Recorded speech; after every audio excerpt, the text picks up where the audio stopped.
kombo tata mwana pe Molimo Santo bande konanga ibana ya papa Simon Kimbangu mbote mingi na bisika biso bino bozwami totombeli bino mokolo mwa mitano molamu émission na bino oyo bokolandaka toteyana teyanga ina teya yo toteyana ndenge tokolobaka émission na biso toteyana ezali une émission otokobengaka les rendez-vous du donner et du recevoir. Ça veut dire toteyana to partager yango bokomonaka tokotiaka nzembo oyo bingolobaki manato amona manato awa biso bato tozwaki chance ya komona tomona papa Simon Kimbangu ya liputa te ya 1921 momwe tomoni bana na ye misato papa Kisolokele papa dia Lungana papa dia Ngene toyoki mateya na bango tozali na devoir munene ya kopanza mateya wana pour des générations futures na bao bazali koya pamba te toza komona ke histoire ya Lingomba to philosophie ya Lingomba ekomi kozala modifier to changer nde yango bino baye bokolanda biso sima na baye boza kolanda biso en direct to pesi bino mbote pe to lingi bino mingi batatala ba mama ndenge kaka ezali bomesana na biso oyebi na bolamu ete biso toko rappelaka toujours devoir moko oyo papa dia Ngenda atikela biso bakimbangisi ke biso nde photo sambela pona kimia ezala na mokili soko lingo se rappeler que devoir wana ya solo papa Simon papa dia Ngenda atikela biso ango zwa kaka libondeli ya le 6 avril okomona makambo nini o papa dia Ngenda akoma kuna nde na yango comme biso tokosalaka toujours compensation ya ko zala na bandeko bazali kolela bandeko bazali na mpasi esika makila ezali kosopana tokosengaka kimia tokosambelaka biso bakimbangisi toyebi ke na Lingomba na biso tozali na ba heure de prière lokola ba 5h 10h 12h 15h 18h minuit 3h du matin ainsi de suite donc tobosana ba programme wana te petan tozali kosambela tosambelaka mpona kimia ezala na mokili ndenge tokutaki kolanda na mawa mingi ke na Congo Brazza il y avait un recrutement au babengisaki ba jeune na stade mpona un recrutement nde par étouffement bousculade plus de 37 morts bakufaki kuna ba blessé bazalaki ebele nde yango biso pe toteyana tozali en compassion tozali ko compatir na malheur wana mbe tozali ko présenter ba condoléances na ba famille wana toyebi te soki pe bakimbangiste bazalaki bazala te o nyonso bakufi bazali bandeko na biso bolingo nde yango baza koteya biso tika milimo na bango mipema na kimia to continuer kobondela mpona makila etika kosopana bakontina biso pe ya mboka totiaka bango na mabondeli situ biso na RDC mpona bitumbu ezali na este esila makila etika kosopana natatala ba mama je crois mabondeli likambo naza kolobango mingi na tiaki pe ba vidéo na tindelaki bino que si réellement mokili eko comprendre que biso bakimbangisi mutoza na clé ya solution pour que le monde ait la paix et à la place de prier de faire notre devoir nous sommes là à des querelles stériles na bokabwani parce que nzambe akoyokaka libondeli ya basumuki te dernièrement na tielaki bino vidéo papa dia Ngenda aza koloba ke tata na ye ayaka ko rendre ye visite Air News mais il suffit kaka ke papa na ye aleka et akuti ke quelque nandaku na ye na mama bibi baswanaki base réconcilier te to bana na ye to bano ya bokolaka baswanaki alobaka na papa dia Ngenda azali koloba na ye dia Ngenda na leki na kokota te mais papa okoti te mpona nini nandaku na yo bato baza na boyokani te et à plus forte raison dans une église une façon ya ko interpeller biso na bokabwani oyo toza nango na kofingana na koyinana est-ce que papa Simon Kimbangu azali kati na biso puis c'est pour une simple que papa dia Ngenda baswani na mama bibi na libala nyonso koswani ezala pour une simple raison que bana ya papa dia Ngenda baswani to bano bazali ko bokola me ya leki alobi akokota te bongo conflit otozana ona lingomba.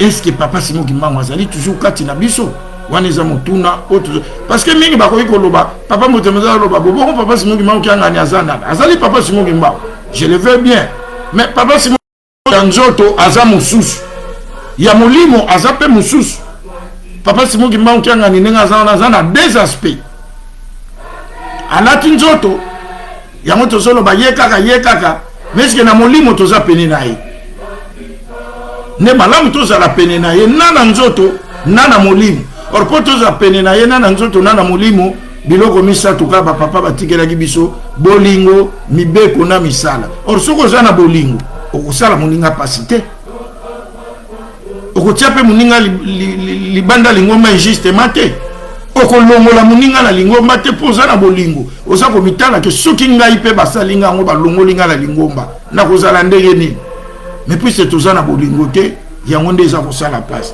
yango batataka mama ndenge toyoki tozonga na nzembo na biso tokobandelaka programme silwa nzambi ukanzi etolanda malamu nini oyo papa akolobaka papa Simon Kimbangu kiangani tolanda malamu topesa na ba conseil tolongwa na makambo ezanga tina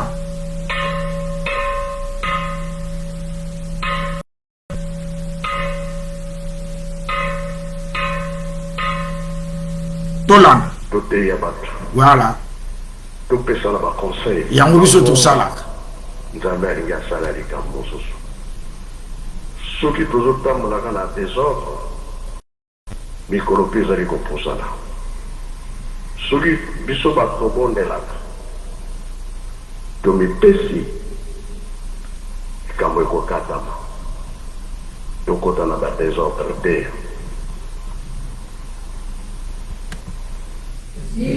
nzambi ukanzila muki mwana kiame nzembo oyo ezalaka serment mobimba tokopretaka papa Simon Kimbangu kiangani atiela biso yango lokola motambo avant tobanda likambo nyonso fo totia nzembo oyo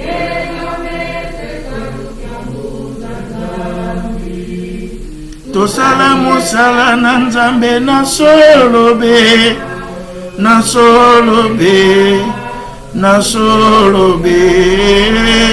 tosala mosala na nzambe na solo be soki toza kosala yango na solo te na mokolo na suka toko tunama mpe tokosambisama nde toleka mpo tozali na mambo ebele ya koloba toleka na libondeli oyo ye moko papa Diangenda akopesa biso bolimbisa ngai toyoka libondeli ya début ya programme na biso papa Diangenda pesa biso libondeli tobondela okumie tata mwana pia limosan tikate mawe batei biso maumela seko na kati na mituma na biso obundere biso itumba mutu mobimba elike izali ete yompa kubundera biso itumba moi mobimba tozali na ekimiri mosusu te pamba te yo moko kaka bobandeli yo moko kwani pe kaka suka lata biso kwate tokokisa mikano na yo wasoro bundera biso itumba tozana pasi yao na kati na mukini pesa na maboko na nzambe tata nkoli yesu ni musantu ndenge yo bundira biso itumba na butu ndenge wani peko bundira biso itumba yango malamu nde tokoka kasi tomona te tokotambala na makulu tokoyinga na kati na esobe na kati na zamba kona nde biloko ya mabe bitundi na kati na esobe meme mo tosimbi bakongo bapao bamashete bambeli biloko ndenge na ndenge tikate byango ndikumisa musuni na bisu kasi izali kobebisa musuni na bisu te pamba te na kati na musuni nde yo nzambe obombani tosala moto na lolenge na biso esika nyonso tu tokovwanda yo moto ovwanda yango liboso biso tovandi na likolo na makolo na yo ntango tokanaka na zamba tokoluka sika ovwanda te omoni nzete ovwandi mabele ovwandi me vwanda yango liboso biso nde tovanda likolo na makolo na yo esika tokoniata yo monto so nyati ngode boso on nyati biloko bisi be satana biso de to tela mina di kolona makolo na yo pamba te biloko biso wana biso sa biso kamote pamba te kumina sena makolo na yo azana kisasa azana braza azana poto azana isika nini chikate pasi na babuza na kimia to senye pe kimia na njutu bena milimo na biso to senye kimia na kati na mukili mwa République Populaire du Congo to senye kimia na kati na Afrika to senye pe kimia na kati na mukili mubimba na kumina teta mwana pe mbosa amen amen batetala ba mama to yo kana nzembo avant tout kota na programme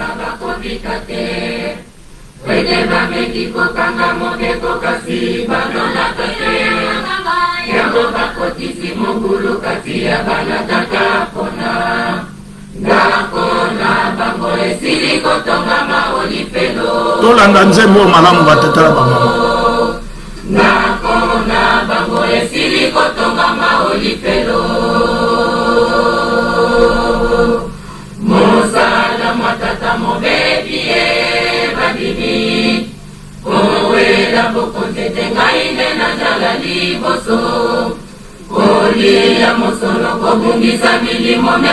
kobungisa milimo ya bandimi vraiment tolanda nzembo malamu batatala ba mama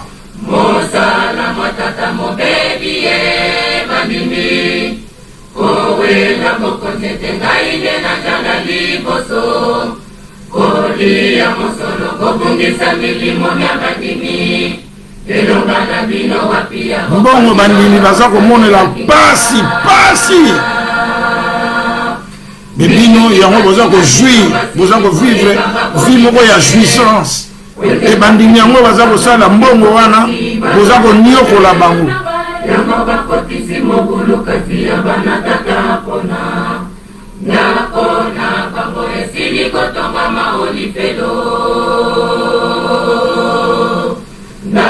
papa Diange nalobaka information eza difficile mpona akoma kimbangiste mpenza ya solo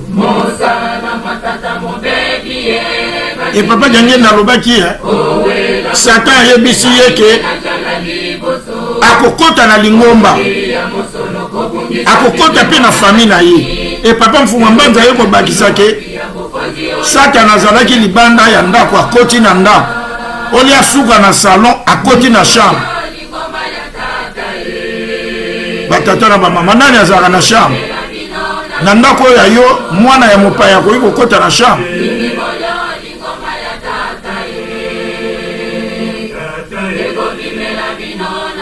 lingombo ekobimela bino na zolo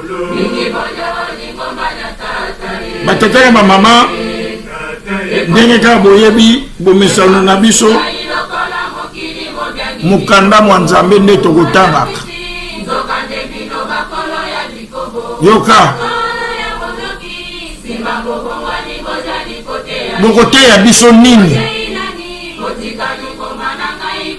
bobima bozonga na formation na bino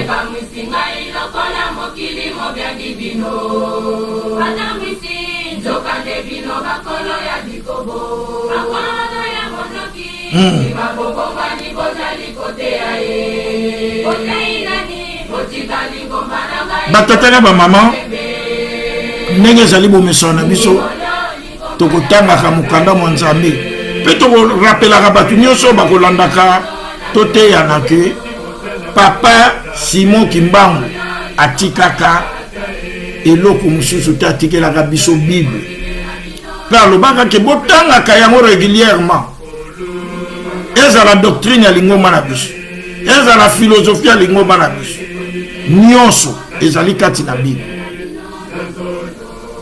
nde mokolo mwa lelo tokotanga na Matthieu chapitre 6 verset 24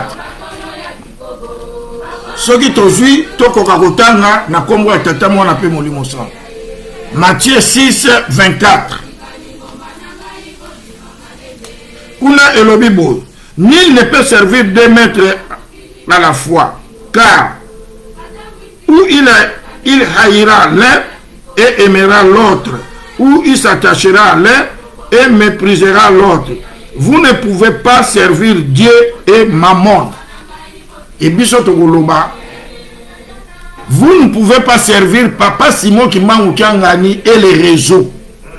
Ou vous servez les réseaux, ou vous servez Papa Simon Kimbangu Kiangani. Batatana ba mama, mateya na biso ndenge ka boyoki to lobi yango. Tina nini tozwi le chapitre 1. Ba lobi hein. Mutu moko te akoki kosalela bakonzi mibale. Fuma mbanza bande koloba ngwa nanga kasadilanga mfumu zoleko. Soko zosalela bakonzi mibale à la fois, oko s'attacher plus na moko et oko mépriser l'autre. To oko respecter mingi moko pe oko zanga boto sina l'autre. To oko linga mingi moko pe oko yina mususu. Jamais oko iko mema bango mbale na nde. Mbwa kuta na makolo mine malanda kanzila mo. Biso lelo yo na lingomba. Toza na de mangomba. Yango na baki ke émission na biso toke na mwa mulai po lettre na tiela ki bino. Papa luntadi la zoro tanga. Papa luntadi la tanga ki paragraphe. Et nga na zo chance papa luntadi la pesa ngai lettre wana en main propre. Ezali na combien de pages si je vois bien? 5 pages. Hein? Oh boyebi kotala signature adiange na kuntima yangwa.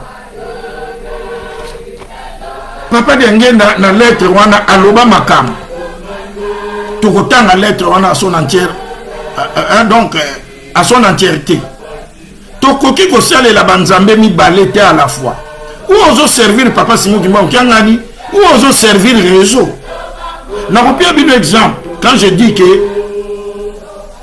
au conseil la banzambe mi balete.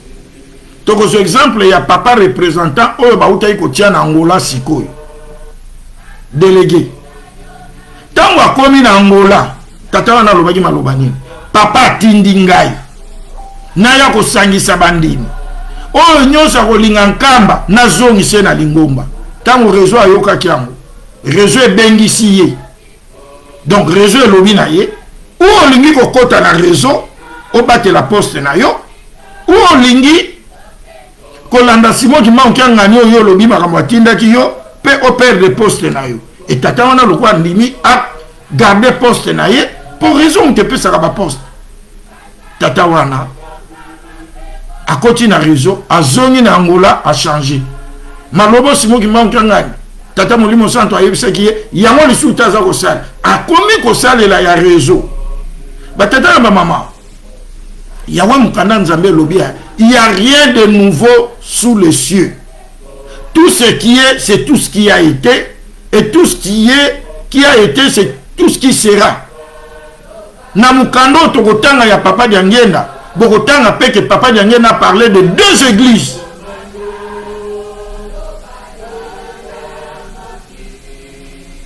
Ngai na mateya na ngai bokolimisa ngai na lobaka nyonso.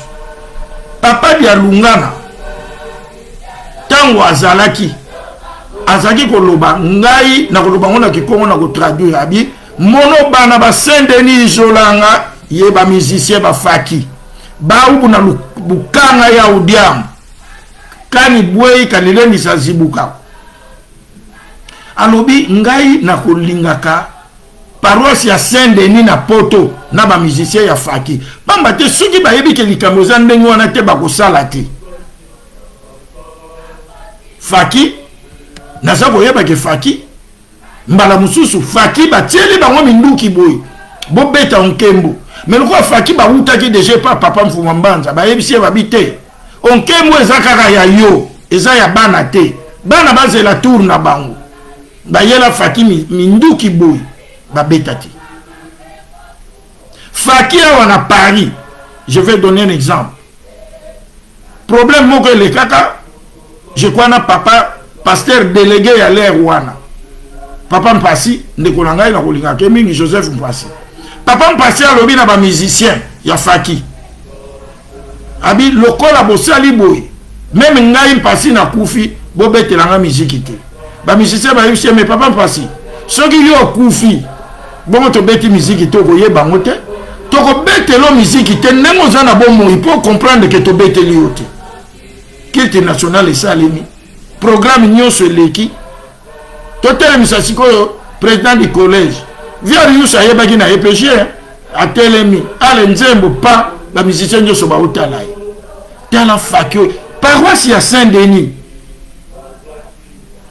paroisse ya Saint-Denis na kotanga bakombo ya makesa bazalaki na paroisse ya Saint-Denis bato neti bambuta roki muta roki aye kokota na réseau kala te roki kibwana bango mpena moto babandaki kotelema me malembe comme réseau aza kosomba bato réseau akosomba bato meme na mbongo paroisse ya Saint-Denis lelo oyo bokolimisa nga mezaka constant nazosala elombe totikalaki nde na paroisse ya Saint-Denis oyo azalaki ke likambo soki papa alobi eza bongo te ye ata batie elingomba papa simoki maokanga nde moto abandaki kozongisa ye papa Nkazi lelo akomi pasteur tozotala eske akozalaka akesa po papa Bialungana alobaki saluki ya nzambe makesa kisosanga musala nzambe elukaka batetana bamama. Moi je suis en train de dire une chose parce que nakutani mpe na bato ebele papa moto mondia tokoki kobanga na biso baoya kotia yo libanda lingomba mais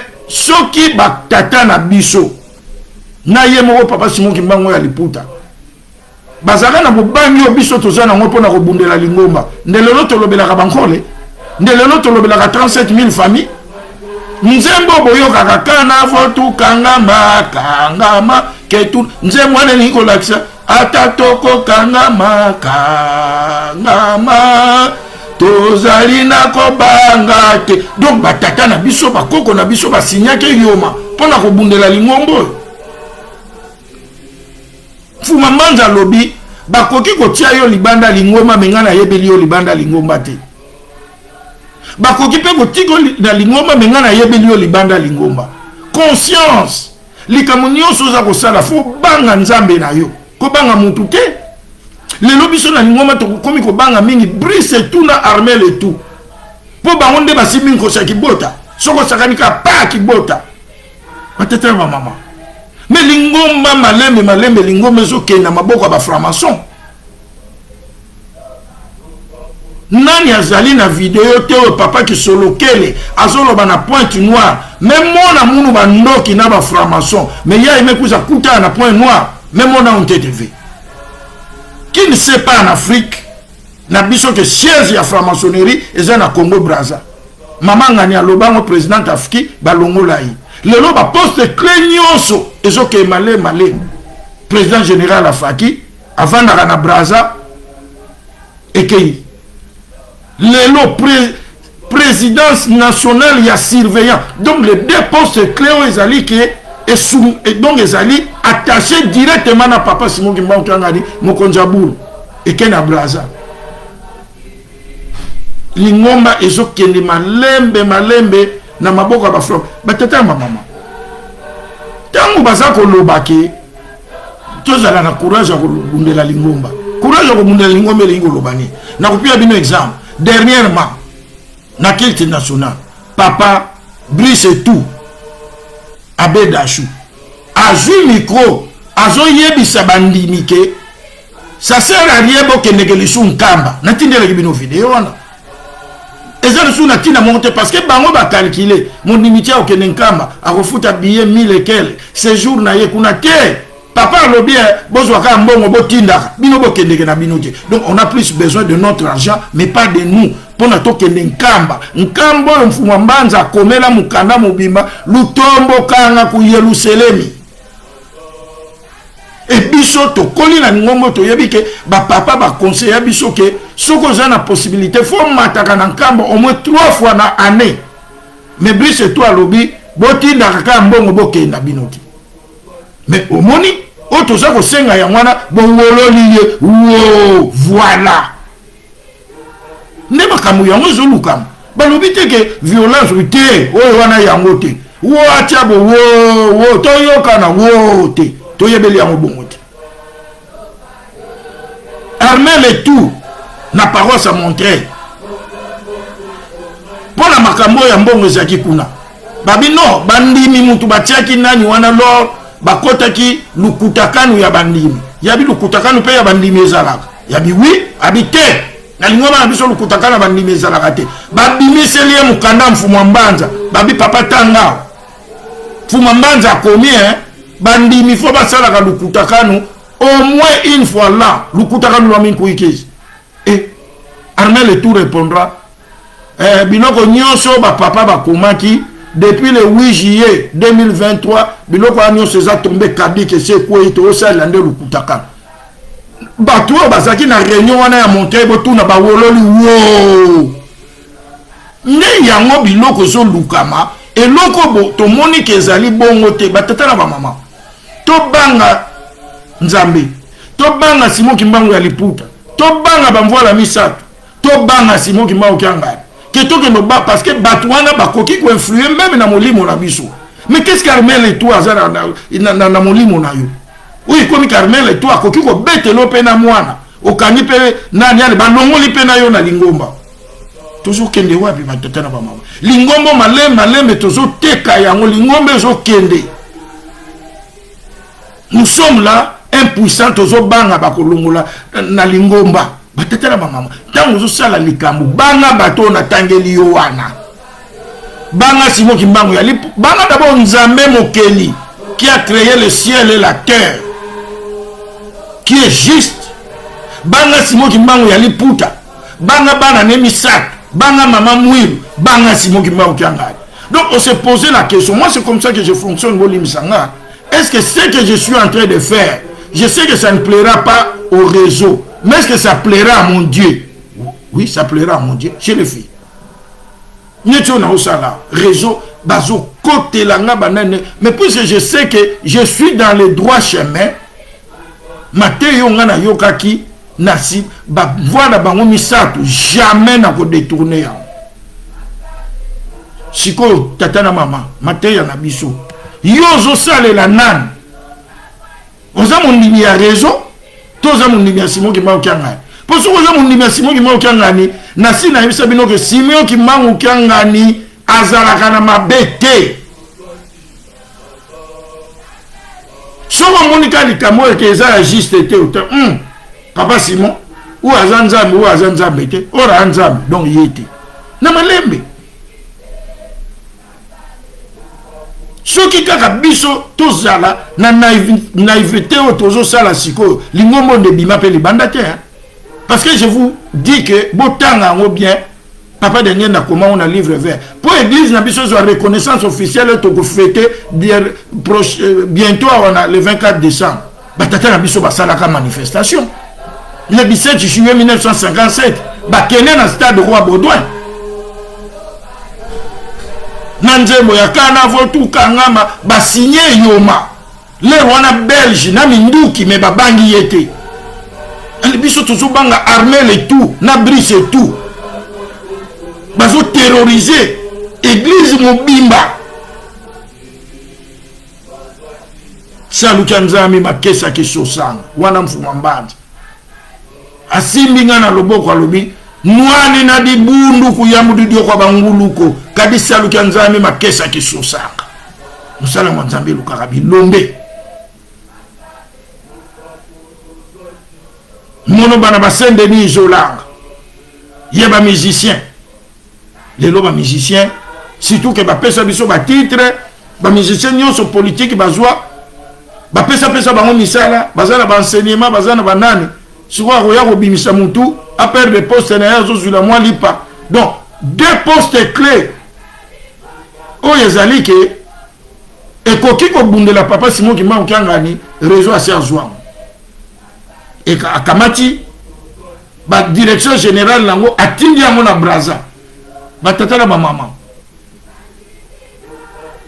lingombo yo ezokeni na maboko ya franc-maçonnerie malembe from papa te yaka yango Satan lobi akota na lingombo Satan lobi akota tina bana nango na boti na nzolo fuma manza yeko bakisa Satan wakele kumbazi kotele munzo yebe gasei kaka kele kotele musuku akoti na chambre yango batata ba mama Mateya na biso nul ne peut servir deux maîtres à la fois.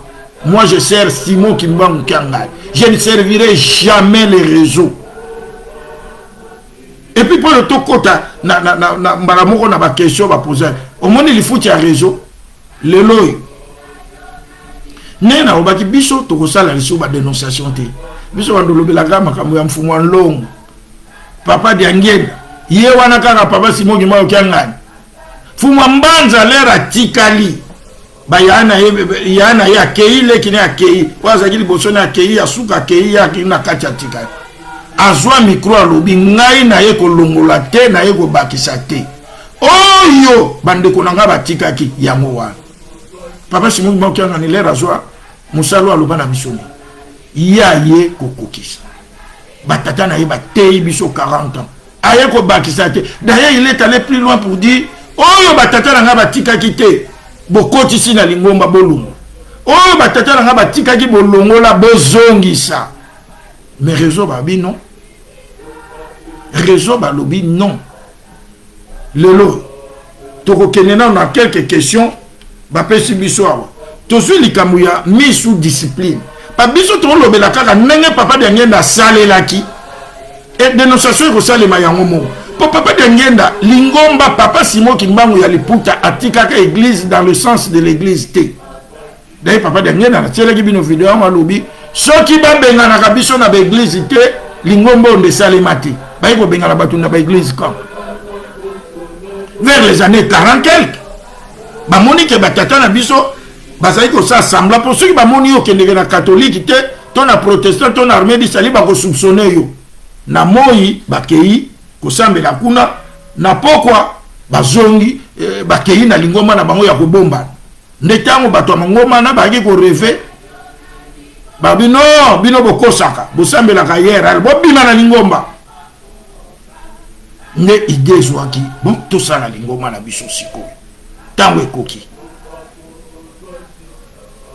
lingomba oyo papa de ngena mutu atikali ko komule yango neti na moule yango ngana livre na ngana benga ye kombo l'architecte du kimbangisme do yem ta sala plan ya lingombo a dessiner on a bic na stylo yem ngana benga ka ke yem ta sala code de la route pour nous conduire na lingombo stop ezaliawa céder les passages ezaliawa awa dépassement ko sala te oko benga na mutu na lingomba te kende na yo na lingomba na biso to bundaka te na lingomba na biso ba benga na mundimi te atietie makambo wana nyonso mais lelo barmele tout ba ye balobi non biloko wana nyonso c'est kwei c'est que barmel ba sali lingomba na bango siko yo za mundimi ya Simoki Mbangu ngani to ya Brice tout na armel tout batata na mama tokei na likambo ya mise sous discipline. Pasteur délégué ya France ba installé dimanche nganga nzambe ba installaka ye po ya ko luka milimu bobongo la bapagano bakoma bandini. C'est ça le devoir d'un ecclésiastique, d'un berger.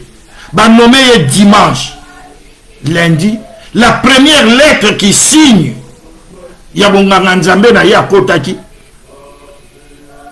alongoli batumi bale na lingomba boya sunda kwa nzambe te misu discipline ba mona bino so atana paroisse mo et batnani alongoli des jeunes bana mike oyo tokotiki la lingomba lobino bakomi ko attaquer même l'avenir de l'église parce que la jeunesse c'est l'avenir de l'église.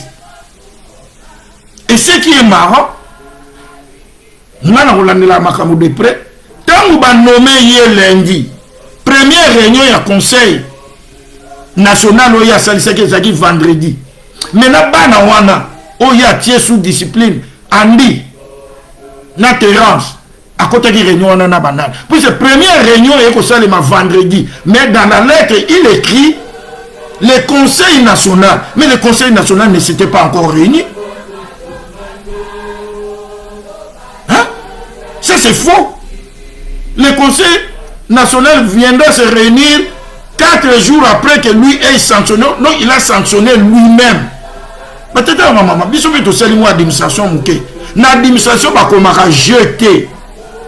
que je vous sanctionne, on dit nous, on appelle ça le nous magistral. Ça veut dire que tu as réuni ton conseil. S'il faut même les passer na vote, vous passez à mon vote. Ah, non, tout le monde est comme bon, comme tu organises bien, on passe ça au vote. Ah, oh, bah, non, faut mais vous vous engagez le conseil.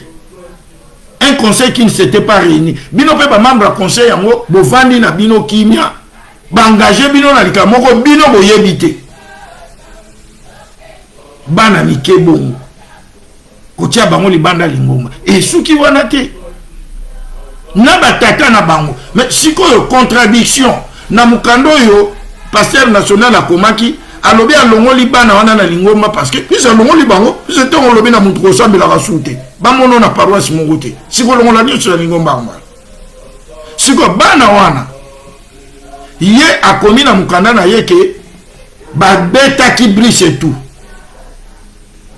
De coups. Mais na mukando ya mibale aye ko longola batata na bango. Po bana na balongoli bana, balongoli na batata na bango. Donc le plus malheureux dans cette histoire, c'est surtout Théo Nzaki dit. Donc on lui frappe sa fille, on violente sa fille, et lui-même aussi on lui met les bandes à l'ingoma. Alors, bana wana, alobi ke babetaki. Mais na mikanda mibale aye sanctionné batata na bango alobi bino batu bokene ko zoarmer le tout na kacha église bobimisi libanda tangu bana na bino baza ko menacer ye elongwe ko beta et komi ko menacer de nganga nzambe qui mente puisque bana wana mibale tinda surveillant moko to mibale to nini Londres tindi armée le tout puissant. Même Papa Rigen n'a pas garde armée le tout à Zanango. Mais alors, si ceux qui ban à wana ba beta qui armée le tout, Wang Yu, Zubidi Mwanangad. Bon, ba garde wana, pourquoi ba bunda qui na ban à wana ti? Il avait combien de gars? Pourquoi Bitumbe Bimagi dit? Et tout ça on dit que tout cela s'est passé devant maman conseillère générale. Entre-temps, vous dites encore dans la lettre, c'est vous qui êtes venu les chercher pour l'amener dehors. Est-ce que maman conseillère était sortie dehors? Tel est le bilan que vous analysé. Urban a biso à Siko. Batata ma maman. Si tout ban a biso à poto photo bangela bango. Batindeke na likambu malin mais malin. Maintenant, qu'est-ce qu'ils sont en train de prendre pour l'église? Moko na kuta na yelobia na gare. À ça peut musicien Faki. Abia Papa Motimzi là, nous, on comprend plus cette église. On n'en a plus même envie d'y aller.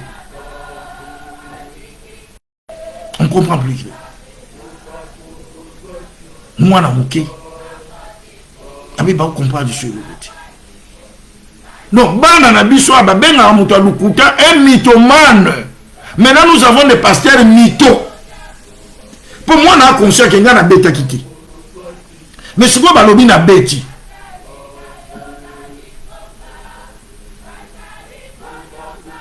tokei plus loin, et puis histoire, nous avons appris que Papa Pasteur National, et lors du mariage qui s'est passé, je crois, ce qui jour on a trouvé la pneu voiture, na ya bimi a ekokuta, voiture na ya pneu batoboli. Tokoki ko encourager biloko ndengwana te, c'est du vandalisme. L'église na biso pekisami. Même Fumambanza ya ndivoa masakuba kama kondo loko kansi engwe kwa batu asangamo. Il n'est pas bon que le scandale arrive, mais malheur à ceux qui les provoquent. Vous savez comment? Toyeko koma na likambu ya yeka kamwana wana otozolobela. Nous apprenons que ceux qui bino boyebi parce que bazon linga que mwana wana a témoigné à Bouka Lukuta. Et dernièrement, des sources sûres, nous avons appris qu'ils ont donné l'ordre à cette fille à la soutenir qui surveillante. C'est comme mwana wana salidi. Yesu sabete qui armé le tout. Puisque voyage nyoso armé le tout à Yakao. Faut tirer la golongoli sabat. Faut battre les bandes lingomba. Et quand il vient, on l'applaudit. La flaque a bêti, le loso qui va naître. Batata ma maman. balie libata na Noël soso na Noël libata seki bien soso balambi ye azobosa na ke bonda nezali lingomba toza ko luka violence na lingomba te mais toza ko luka likambo ezali ke ya mabe mbika isantu ngwako mabe ba ko bokola rango te eloko to moni ke ya mabe to kusala yango te batata ba mama fumwa longo asala ba mama ba musicien akala ba yebi na bongolo fuma longo azwi micro pour le wana ba mama baza ko se réunir na bongolo abi ba mama bolongo na ba kitambala na bino quelque mama ba longoli muke ba musu ba mama ka ko to ba longoli te abi oh bino ba longoli te pona ni bo abi papa eza mo beko abi atanga na lobino ke no mela masango ko mela te bino ba mama bolongoli pona ni mo beko eza mo beko atanga na lobi na yo bia ngenda kuntimu asala lingomba o lelo yo batu baza ko yaba o beta bana na biso toza ko applaudir bango mais il est vrai ceux qui likamangwe zaki ya solo te mais babanda ko zela bango ba ke ne ko installer pe na Belgique installation salamité wang you tout la mwisi ya sasa wang you tout la mwisi ya sasa batata na mama lingomba oyo batata na biso bakoko na biso bani babundelaki yango or biso siko toza ko bunda te du moment tozomona ke église ozokende malembe toye kokoma na likambo ya papa Rifin Asumbe mingi bakomelinga papa Rifin Asumbe. D'abord, tozonga na likambo ya bano batieli banda lingoma.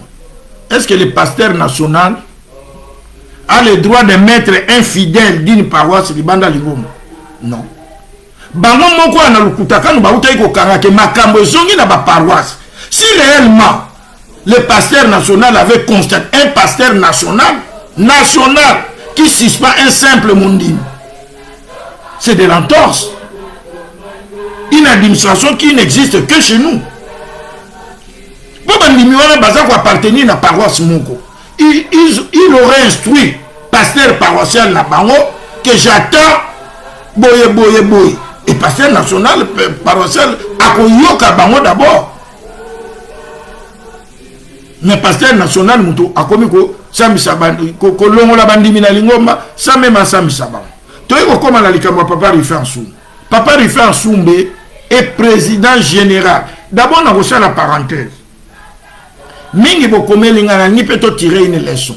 Papa Mbote Munzila, yozo kote la papa Rifin Asumbe. Webite kaza muto a réseau. Oui, papa Rifin Asumbe a muto a réseau. Le loso qui tourne ba surveiller mambu banini c'est lui. Mais bon moni résultat ndenge réseau foute là. Puis ce réseau et soit rabatouné ti chingom. Obiso na kin to benga ka chicle to bazoka. Ce qui au lieu chingom bazoka o jabuti o zaguti sukali wanisi. C'est ça la pratique du réseau. Bako utiliser yo, bako tindo ba sale mission, bako vina yo oko exposer yo comme en danger. Ce qui kaka objectif na bango ba lukela ki eza atteint ba bois ki yo na poubelle. Lelo Rifin Asumbe. Mais ce garçon va ba longola ye, mon frère moi na nganzana, anyokwami. Anyokwami. Parce que adjoint na ye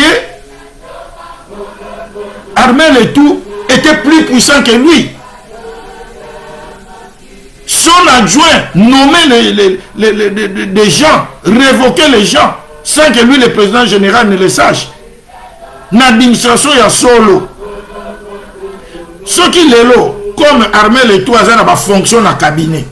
Mais il est aussi vice dans le mouvement de surveillance avant Asumba Longo. Ce qui cabinet a une mission. Akoya peut informer le président naïe. Président pas que ça les mois lettre ya ko même pas ba surveillant. Que adjoint na ngazo ya kuna bosa na boye bozongi saboye.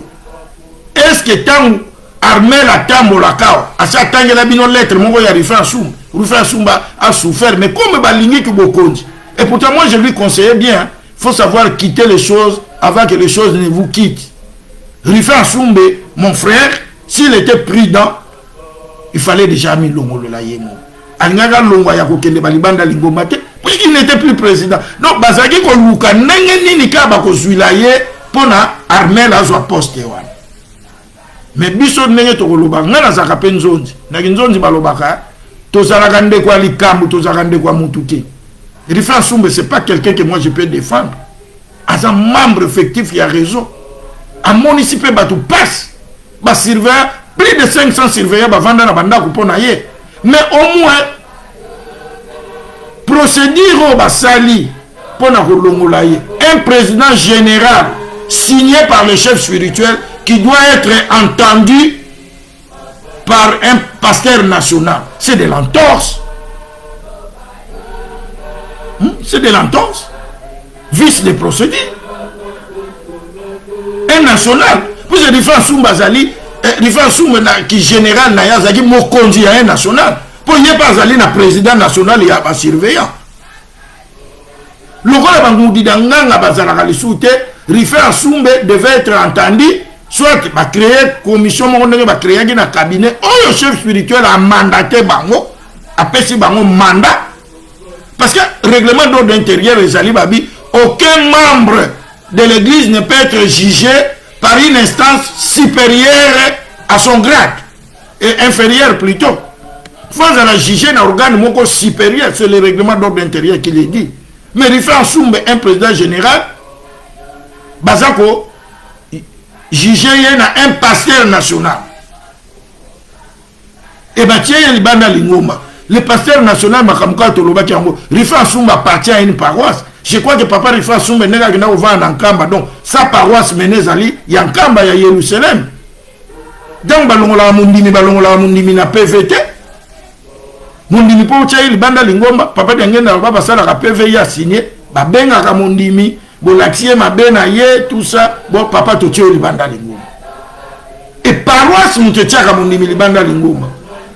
Donc, tant que vous avez papa, Rifan Soumbe na instance supérieure na ye, instance où on a construire l'église, si seulement faute il y a ça qui pèse la faute, parce que mon dimi, biso za kote ya mate ya oyo ba papa bisa to batika. Batiaka mondimi libanda lingomba kaka soki abuki mobeko ya lingomba, ba précepte ya église, les 10 commandements. Ne ba kotia mondimi libanda lingomba. Batiaka mondimi libanda lingomba pour des fautes administratives, non. Il faut savoir faire la différence entre sanctions administratives et sanctions spirituelles. Quelqu'un peut être sanctionné administrativement, mais spirituellement, il n'a rien fait. Quelqu'un aussi peut être mis, j'étais directeur de corps. Mais Bayamanga Sentelama, soyons clairs, il y a Ikobo. Na Sentaki, Naza directeur, mais Balongola Ginga qui directeur, Nangate ya Ikobo. Tant que Koki Bayamanga, sanction d'une église, c'est sanction spirituelle pour Nabuka Mobeko Lingomba. Mais dans l'exercice de mes fonctions, je n'avais rien fait. Mais le lot est commis. Sanction administrative et yebani soute, sanction spirituelle, batiaka mondimi libanda lingomba kaka soki abuki mobeko lingomba. Abundi koyiba mbongo lingomba puisque koyibe pekisa miti ne volera point, okeni pe libanda lingomba. Osali ekobo, omeli masanga, olie makaku, obini, otali mabina, osukoli bolumbu, mibeko na biswana nyoso sigi obuki ya monde batio libanda lingomba. Mais c'était que dans l'exercice de tes fonctions, et puis ceux qui t'ont talinga, et puis c'est Nazwa qui tient ordre de mission, il y a papa Assoum. Mais Namon y a été loko balongo liété.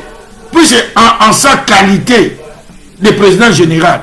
Azan a droit à rotinda, batunaye na mission. Il est général. Et il rendra compte na échelon supérieur naye.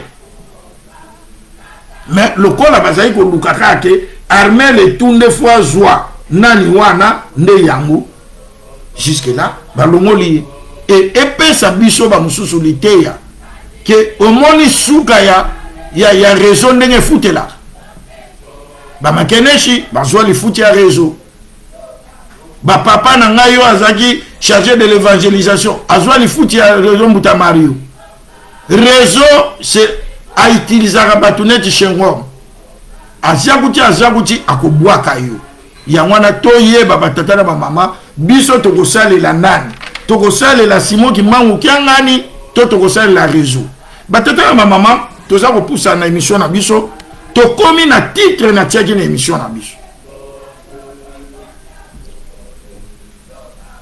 Pourquoi Papa Diangenda avait créé un cabinet du chef spirituel?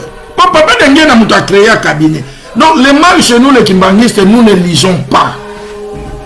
Papa Diangenda na livre vert au Yakoma oza loi va de mekumunaye akome la biso tina nini ya tiaki directeur du cabinet et cabinet musala na ngweza nini o toza na livre vert oyo version yakala total na page 216 o toza na version rééditée tolobela toujours likamwana la version rééditée ça veut dire que ba livre vert au Papa Diangenda salaki quantité zaki muke et ça en 1980 je crois 84 et puis ezaki komona lisuté ngape nazaki na commission wana comme ba écrit nyoso bakomaka nous avons aussi trouvé quelques fautes d'orthographe fallait to corriger et ensuite caractère nango zaki très miqué yango salaki que to rendre dans le nord les fonds est resté les mêmes mais au moins on a changé un tout petit peu la forme. Donc, on vous allez dans la nouvelle version. Il y a livre vert, beaucoup de monde nani wana na page 275, 275. Papa Diangenda a commis nini na 216 wana. Dernier paragraphe. Tolanda malamba tatala mama. Poto yeba, est-ce que tozaka na lingomba ya Papa Diangenda toto komi na lingomba ya réseau. La contribution discrète de Benassi. En 1970, donc 1970, je nomme un jeune kimbangiste Benassilou en qualité de directeur du cabinet. Comme le secrétariat général, le cabinet du chef spirituel est un organe technique et administratif qui m'assiste dans l'exécution de mon fonction. Il s'agit d'un organe sans pouvoir ecclésiastique, constitué de technocrates. Comme le secrétariat général, le cabinet s'occupe en plus d'autres tâches des relations complexes de l'Église entretiennent avec le monde extérieur. Voilà. Papa Diangenda Loubien, il a créé cabinet ezali ezana makambo etali ecclésiastique ya lingomba te. Ezali ya ba technocrate. Ça n'a rien à voir. Donc cabinet ezali cabinet à chef spirituel ezali organe na lingomba te. Tout l'exemple dans l'air wana. Papa Nkimu mutazalaki après papa. Donc ça veut dire que Papa Bena, qui était le directeur du cabinet à ce moment-là, asa mukonzi Nkimu te. Il n'a pas de ordre à donner à Nkimu. Il y a d'autres la makamone ya cabinet au papa azoko tinda ya sala. L'église et puis nena yogi bakosa ki l'air basaki lukutakan. Oh, on a enlevé le titre des premiers suppléants parce que Natango Batata Basagi Lingomba Basagi. Non, c'est faux. Jusque quand Papa Diangenda nous quitté, l'église avait un seul représentant premier suppléant. Il s'appelait Nkimu Alexandre. Il n'y en avait pas deux. Les autres étaient des deuxièmes suppléants. Et lui, puisque c'est lui qui tenait l'évangélisation, Yenda Zagi après papa, Yango Azalaki premier suppléant. Titre qui premier suppléant ko koma ya ebele ba pandi yango tango komi ya mbom. Mais non, mais dans l'état, il y avait qu'un qui moi l'exemple.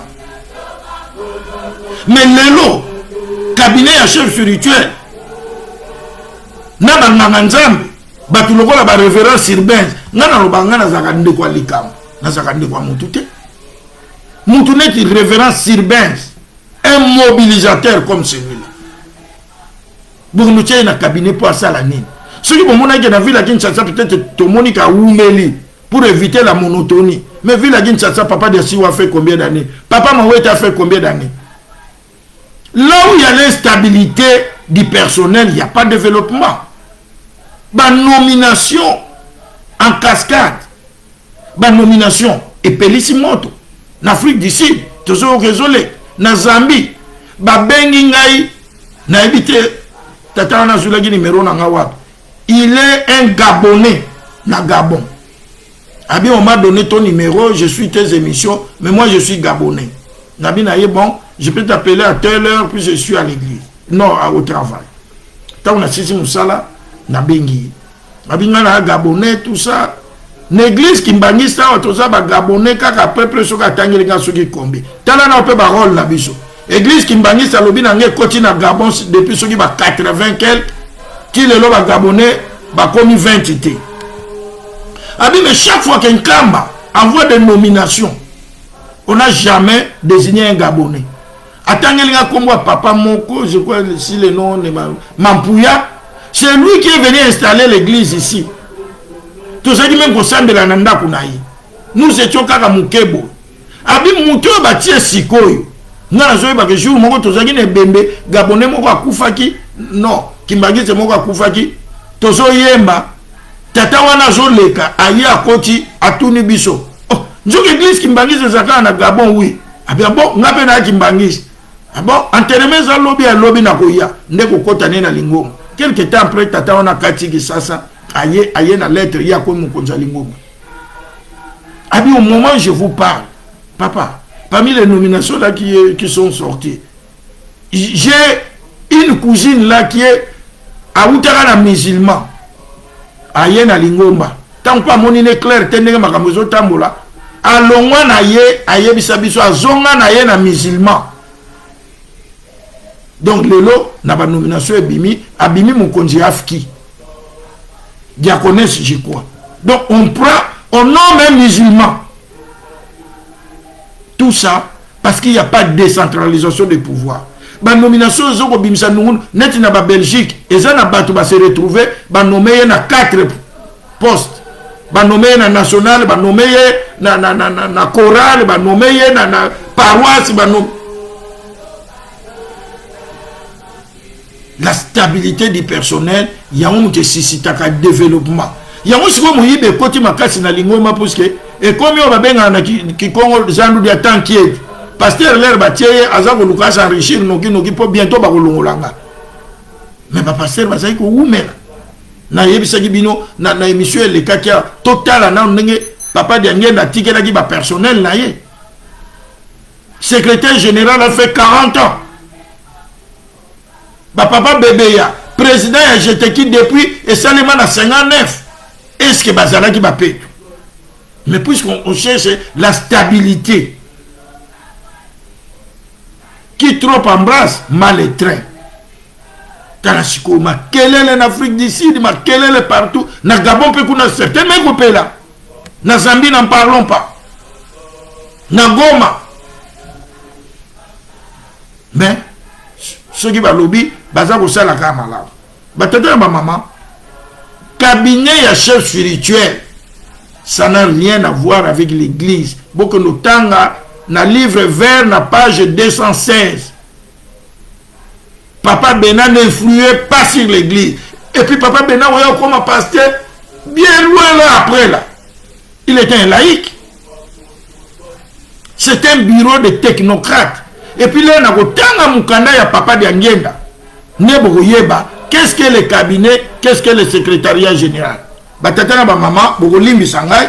C'est quoi émission na biso ko suke la wana? Mukanda oyo boyo kaka na tiela kibino nani que Papa Diangenda a komelaka Papa Luntadila na kotanga ngwa son entièreté ezana ba point musu na ko sauter deux paragraphes pour paragraphe wana Papa Diangenda atanga ki penda mutu moko aza ko tia ngalanzambe moko ayo si Papa Luntadila ngalanzambo yebi bien musala neza ko tia désordre ke bana ye alors comme bana na ye pe bazali et tout ça Moussala Nzambe de Yangwana, on ne cherche pas à blesser les gens. On a sauté paragraphe.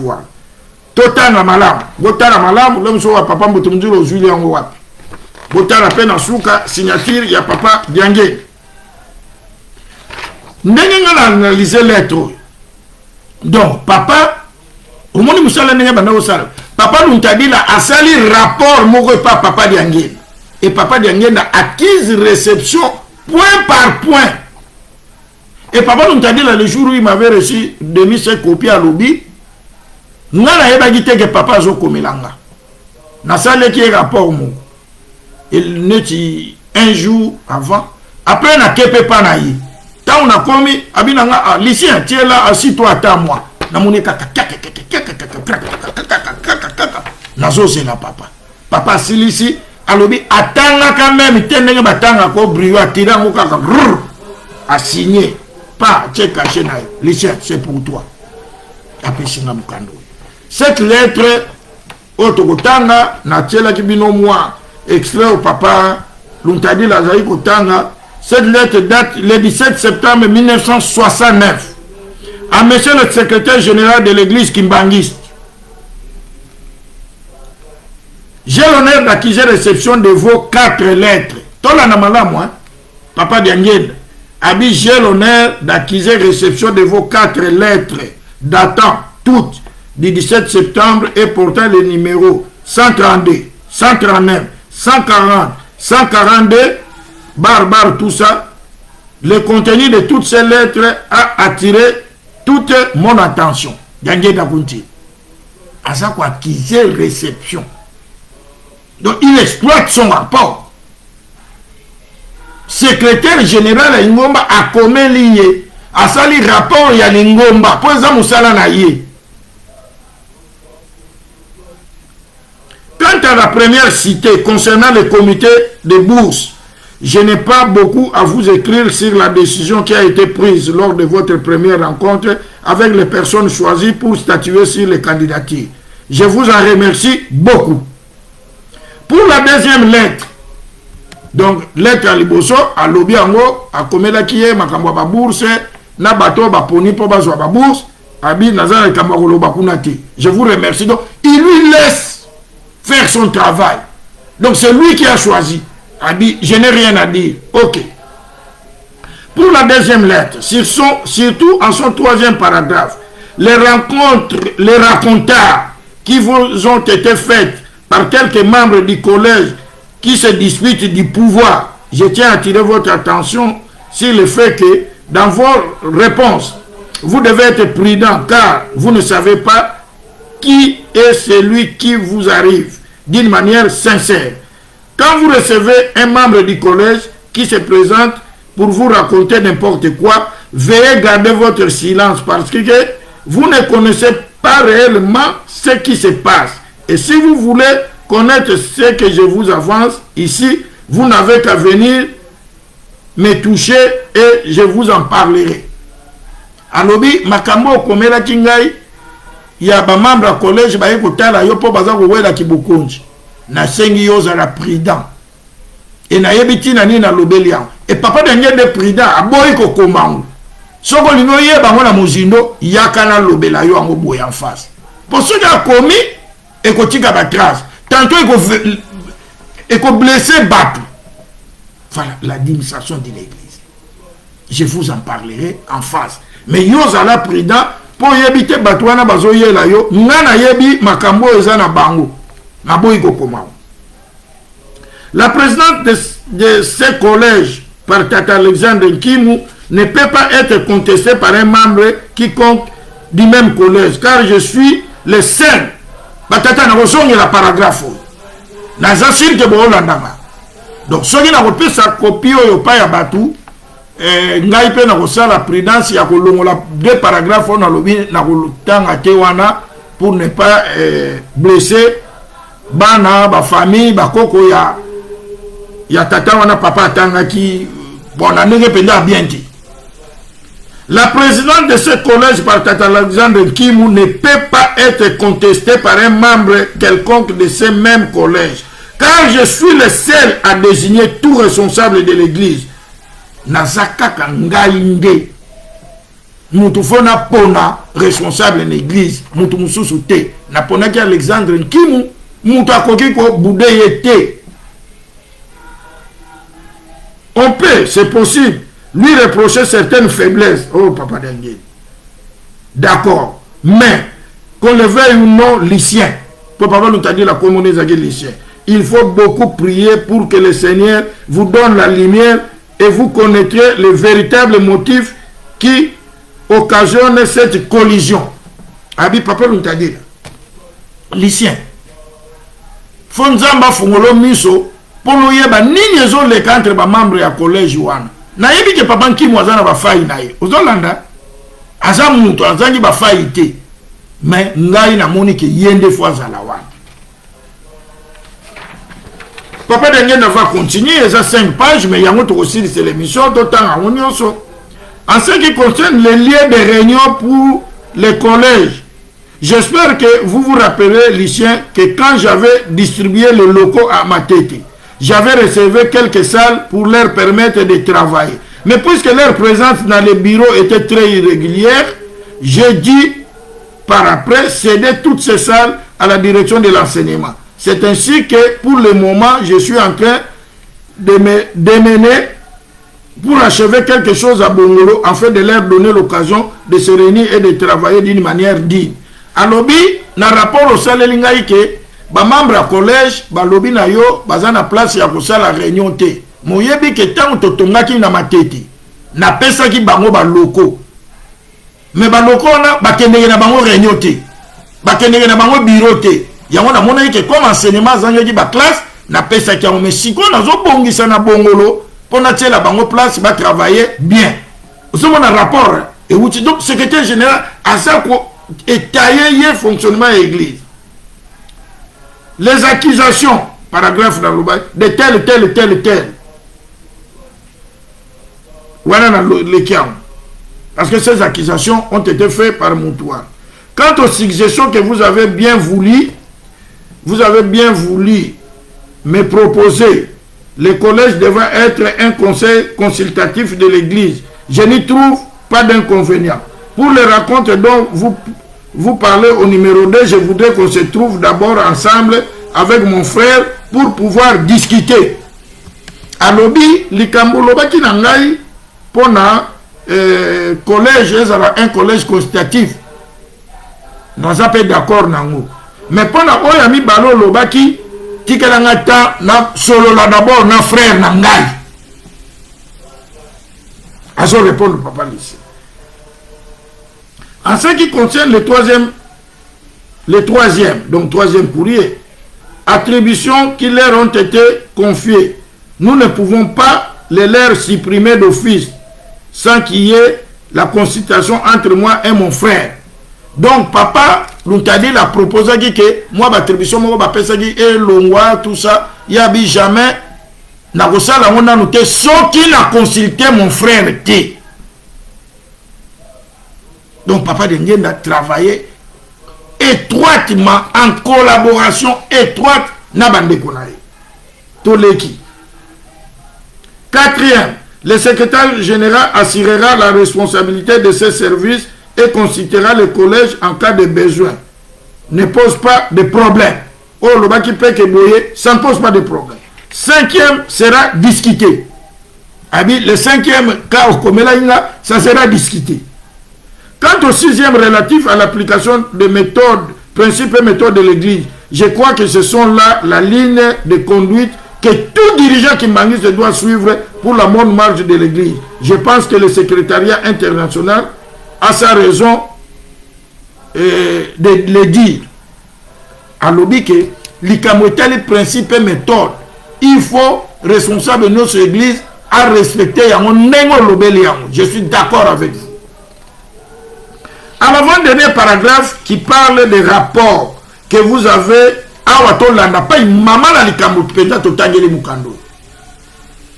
l'avant-dernier paragraphe qui parle des rapports que vous avez reçus concernant l'église, vous dites qu'il existe des églises entre Kinshasa et Nkamba.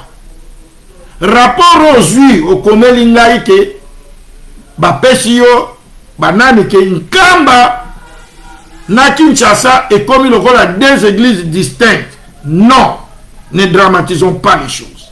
Papa Dengue Nabi, lycéen, pour dramatiser les choses. Aussi longtemps que nous ne nous sommes pas divisés avec mon frère, l'existence de deux églises Kimbangi ne peut jamais voir le jour. Il se peut que parfois, mon frère puisse ne pas partager le même point de vue que moi. Ce qui est d'ailleurs normal, parce que ceux qui résident en ville voient les problèmes d'une autre manière que ceux qui sont au village. Mais ce n'est pas une raison pour qu'il y ait une séparation parmi nous. Jamais. Abili kambo yo bakomeli yo ke nkamba na nani komi mangoma mibale lycée. D'autant plus que ngai na bandeko na ngai tokokabwana te. Jamais église Kimbangi se kozana mibale ko dramatiser te. Jamais, jamais. Et c'est normal. Ndeko na ngai akoki kozape na point de vue moko contraire. Parce que bato bavandi na mboka batala makambo ndenge mususu. Biso be tovandi na vie totala makambo ndenge mususu. Mais ça raison te pour ekabola biso. Na kopi exemple ngana viva. Mebeza otoyokaka Luvanga osala cercueil ya papa Simon. Basenga ye bafuta ye aboya. Mais tant que Mebeza akufa, papa apesaka faki et kena ko beta. Wana biso tozotanga na nkamba. Ebembe ya Mebeza ya mboka na ya na kilunda ou lutambila. À quelques ceux qui musique zo beta na nkamba là ils peuvent défiler hein. Et ça juste au bokene na ngombe nchuka soko kiti mayo ya nani wana pa itokenda ko sukola wana mala moko mboka Mebeza sawa. Mais nakumba donc tangu ebembe ya Mebeza komi na nkamba papa pesaki ordre ke faki papa dengue baki lobeta bambuta ya nkamba babi jamais musique ya biso ya nkamba eza ya bandimi Mebeza azwa batisi mote comme Kimbangi musique na biso ekokende te ozo mona ben compréhension ndenge zalaki yango papa dengue na bike bato bavanda na ville ils voient les choses autrement et musique ekende te papa dengue na papa Dialunga na kende. Je me souviens même naibika longwa ebembe wana po biso zaki kuna comme on étudiait na batu bazaki na famille ya Mebeza to kendaka kuna papa dengue na papa de lunga na longwa ta na suto ya kutuka bo kazate tiba minute ozaka na ewa ozomot mais tangu papa dengue nda ayoki yango ke na nkamba baboya ki ko beta musique papa kina muto betelanga lisolo po ya zala abinga na pesi ordre ba betela Mebeza musique na nkamba baboyi bon ça va comme on va obi Mebeza zaki mundimita bi bon nazo koti sepe sikoy na mona bango soki baza na pouvoir al Luvanga in kote se a koti lola boya ko bimisa yesiko bino bambuta wana ya nkamba ozomo donc makambo e banda muke maleme mais bazali ko tikela nzela te toko continuer mukanda oyo tokotanga wo mubimba. Une phrase a attiré totalement mon attention quand vous dites que même si votre autorité est reconnue parmi les fidèles de deux camps, mais je ne pense pas qu'en Kamba vous soyez reconnu comme chef spirituel. Papa nous t'a dit la robine ailleurs. Attends que l'autorité nous a reconnu, mais bateau ya bambuta wana en Kamba va considérer comme chef spirituel. Lycéen, comme vous le savez très bien, Jésus-Christ était de Nazareth. Mais les gens de Nazareth ne connaissaient pas Jésus comme tel. Et je tiens à vous rappeler que ça veut dire nul n'est prophète chez soi. Et c'est normal, Bambouta va reconnaître l'autorité Nangati. Vous ne devez pas vous étonner de tout cela. Je n'ai jamais cherché que je devienne une autorité quelconque parce que je suis très court. Je n'ai pas fait de hautes études, mais malheureusement, il n'y a pas moyen de faire autrement. Le jour que na commis un paragraphe na bandai gozena, batata na maman tolanda malam. Oa gozana besoin copie ndenge na lobby na kolongolaka paragraphe wana na ko griffango na kotinderai. Le jour que le bon Dieu décidera que je quitte ce monde, j'espère qu'à partir de ce moment-là, les choses marcheront d'une autre manière. Et je me permets quand même de vous signaler que tous ceux qui contribueront à changer la physionomie de l'église Kimbanguiste auront des difficultés incroyables. Il y en a qui seront exécutés, même lapidés, pour ne pas avoir suivi à la lettre la volonté de Dieu. Lycéen, nayebi ke mukolo ngana kozasu na bon moité ndele wana boko changer physionomie ya église oyo. Pa ingana lobaki ke balongola ka batu tena lingomba bino boye ko longola. pa ingana lobaki ke lingomba na biso division ezalaka te bino boye kodivize bozela jour ngana kokende me oyo bakosala yango Lucien retenir likambo na lobi na yo bakozwa ba difficulté moko kosakana te mingi bakoexécuter bango mingi pe bakobamba bango mabanga à continuer. Je suis combattu mais j'ai devant moi un combattant tout puissant. Je n'ai donc pas peur. Abina yebi ke naza combattu mais devant ngai naza na combattant muneno aleki ba combattant nyos naza na kobanga te. Papa Biange na continue. Je regrette de vous parler de la sorte, mais je trouve qu'il est quand même nécessaire que je vous dise pour que vous en soyez informés. Si Dieu existe, vous vivrez des choses telles que je viens de vous les dire. Papa Lucien, ce qui nous a mis à solo azali, bakambo nyonso na lobi na yo, oko vivre. Donc, au moment où on a changé le fonctionnement à Lingombo, et papa nous t'a dit là, est décédé après la division de cette église, après tout ce qui s'est passé à Moniyango. Mais c'est dommage, car qu'on le veuille ou non, je vis encore jusqu'à ce soir, je verrai quelle sera la réaction de Dieu demain. D'ailleurs, ce titre ne m'apporte rien de nouveau en ce qui concerne la récompense que je dois obtenir à la fin de ma vie. Je serai récompensé non pas parce que je porte un grand titre, mais suivant mes actes. Je tiens à vous signaler que je mourrai peut-être la tête haute parce que j'aurai certainement bien accompli mon petit travail, même, excusez-moi, même si ce n'est pas parfait.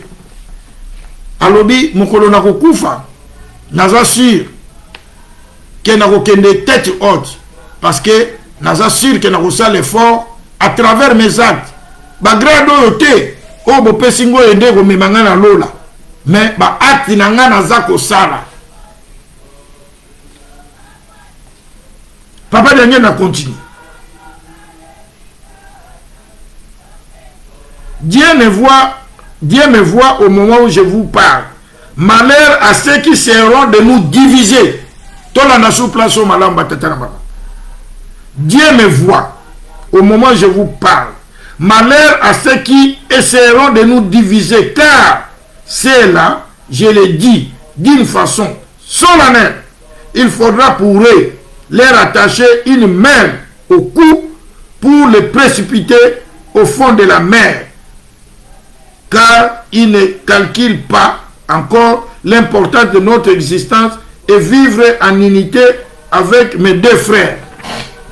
Alobi, oyo, bako meka ko kabola ngai na bandeko na ngai mibale. Lucien, malam batwana bakanga bango singa na kingo, babwaka bango na la mer. Parce que bazoye ba importance na bisote na mokilio. Bazoye ba pe importance et unité na bisote que tous à l'ensemble. Je pense que vous devez beaucoup prier dans ce sens pour que le bon Dieu puisse vous apporter une lumière spéciale. Ce que je viens de vous dire reste au fond de mon cœur et je vous le dis au nom du Dieu Père, du Dieu Fils et du Dieu Saint-Esprit. Lucien, nalingi ke Nzambe afungola yo miso, apesa yo makasi, osambela makasi. Po onyo sonazolo bana yo, na lobia on a kombo ya tata, moi na pe molimo sang. Oui, attendez, je saute un par là. En ce qui concerne la lettre numéro 140, relative à la situation des travailleurs de Bongolo, Lucien, rappelez-vous seulement,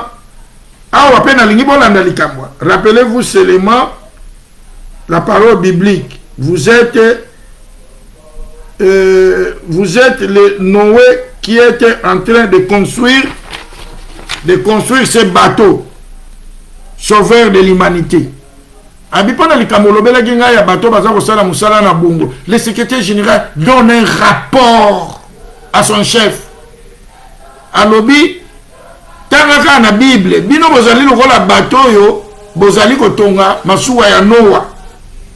Il y a beaucoup qui ont commencé, mais quelques gens n'ont pas pu tenir le coup. Vous allez me trouver certainement ridicule. Abibo bandaki yango ebele, mais mingite bakomi na suka. Les gens de Bongolo n'ont jamais été négligés. Na négligé bato a Bongolo te. En fin de mai, j'irai là à Bongolo pour demander qui est celui qui est venu vous en parler. Il n'a jamais été de mon intention de négliger quelqu'un. Donc, bato Bongolo basaki rapport que tozo sala wa mes papas occupé bisotabi lobi na oké na Bongolo. O la tsanga mutuana peut-être papa na ndenge na yebela qui est pour ameka ko expliquer s'il y a même des excuses à présenter. Je sais très bien qu'on vous raconte beaucoup, surtout en ce qui concerne l'église, c'est-à-dire que les problèmes qui se posent au sein de l'église, mais je fais quand même un petit effort pour satisfaire tout le monde. Même si ce n'est pas colossal. Vous avez été à Bongolo. Je vous avais pu constater que certaines lacunes ont été comblées. Car il y a maintenant plus de maçons là-bas qu'auparavant. Donc, la construction à Bongolo. Que Nazalaki Kuna, balakine belé, na comblé yango, ba maçon ba komi belé.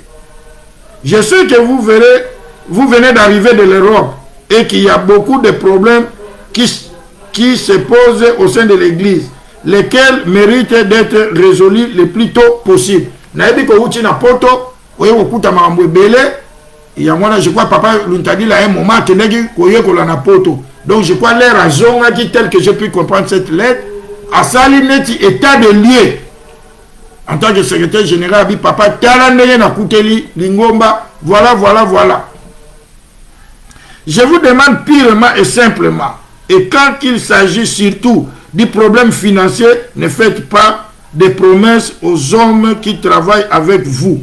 En effet, même ceux qui sont riches, mais ils se réservent pour ne pas lancer des promesses parce qu'ils peuvent se heurter contre leurs possibilités.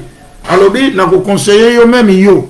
Bateau yo ça na bango na biro na yo ko sala bango ba promesse té parce que même bateau baza riche a ko sala la promesse après à coûter na ba difficulté.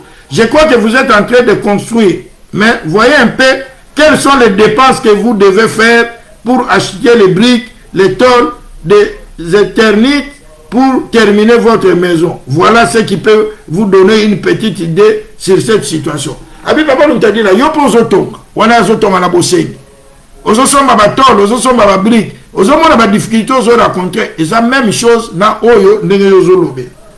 Je vous répète encore une fois que ce que je vous dis ce soir va peut-être essayer de vous démoraliser parce que je suis un peu sincère.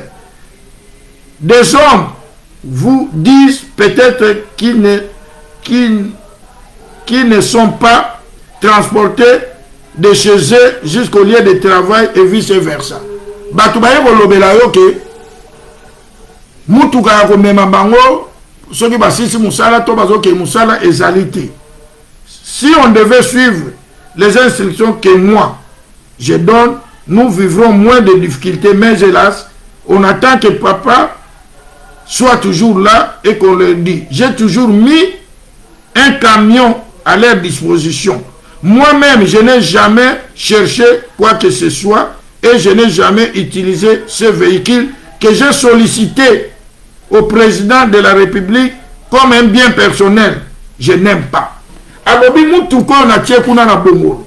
Na senga qui a pas ya président comme un bien personnel. Batata Tolanda. Na senga qui mutuka wana pas président pour nga. Mais na mati ya mona nute na tia on disposition ya Bongolo po esala musala. Siko bato baza ko se plaindre pa na yo balingi na sala ndenge ni. Musala ya pasi et pesa nzambe na bana bato batala ngo pasi. Ba monela ngo pasi. Bon, pour ne pas être long dans mon écrit, je vous dirai que vous veniez chez moi pour voir cette question ensemble. Mais pour la question d'encouragement que vous envisagez pour les abonnements mensuels pour les photos, passeports, etc. Je serai très disposé à en parler avec vous. Mais venez me voir. Oyo lobelingai pour la transport à banini yakato solo lango. Je touche maintenant votre dernière lettre, c'est-à-dire 142 qui parle d'un centre social kimbangiste qui vient d'être créé. Tout le monde biloko awape na retena ke loko moko qui va dans le sens netia bon mona nenge nini papa diange nazaki ko condamné tribalisme pour ça l'effort que l'église est tenue dans la géopolitique. Son extérieur trouve toujours en moi une réaction. À lobby, papa nous a dit là où tu vas créer centre social. Alors a nommé papa Luzolo Pierre. Je voudrais pourtant vous dire que la proposition que vous me faites de prendre Luzolo Pierre comme secrétaire administratif, a proposé Yé. Pas papa nous a dit la nommé Yé. Abin a proposé Totia papa Luzolo Pierre. Albi de prendre Luzolo Pierre comme secrétaire administratif de ce centre ne raconte pas mon consentement. Car si nous devons placer partout seulement les gens de chez nous, nous serons pris pour des tribalistes. Je sais très bien que cela va vous donner très mauvaise réaction, mais je ne souhaiterais pas que vous placiez Luzolo à ce poste, même si vous l'avez déjà signalé à ce dernier. Je n'ignore pas que pendant votre absence, il a joué un rôle important en tant que secrétaire général AI. Et ses mérites, je ne vais pas les contester. En tout cas, il a essayé de faire de son mieux. Mais, comme je viens de le dire, nous devons voir les problèmes à son angle droit. Parce que cela ne devait pas se faire suivant la décision divine. Mais je crois que c'est certainement,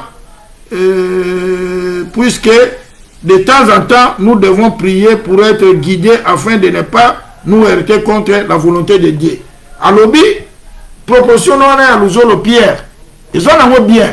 Mais je crois que tout ça nous a mis à bon côté. Nous avons la proposition, à cette proposition, papa Aboyan. Mais ce Luzolo Pierre doit s'attendre à un travail que personnellement je vais lui confier. Il doit s'occuper du journal comme on s'était entendu. Et je lui prépare d'autres fonctions et non pas être secrétaire administratif du centre social, même s'il en a déjà été au courant.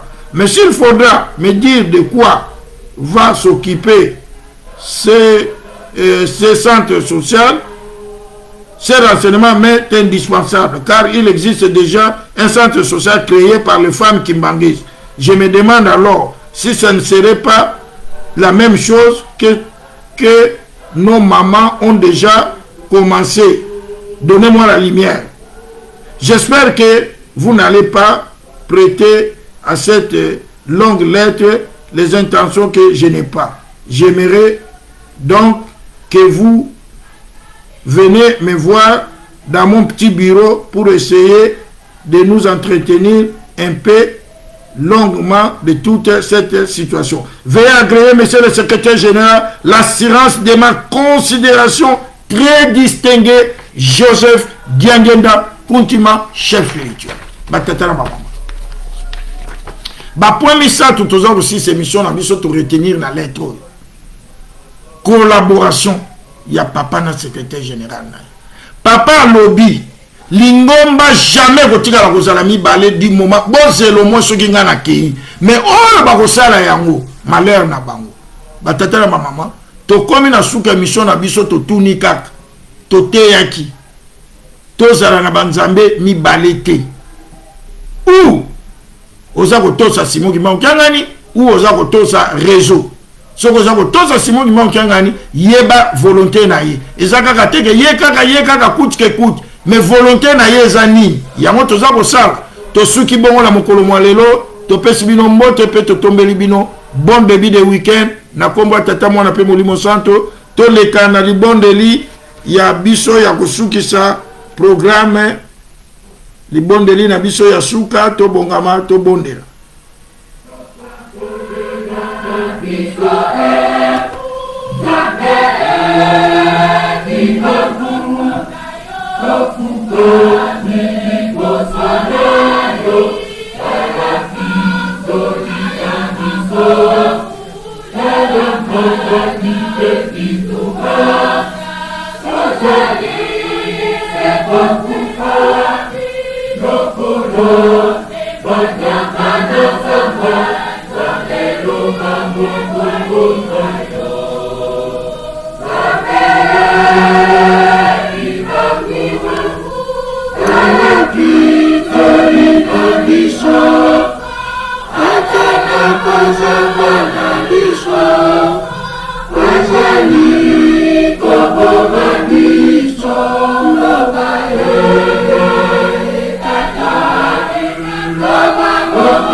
Nzambe kolo Yesu tata Simon Kimba biso na bino etana kuna na est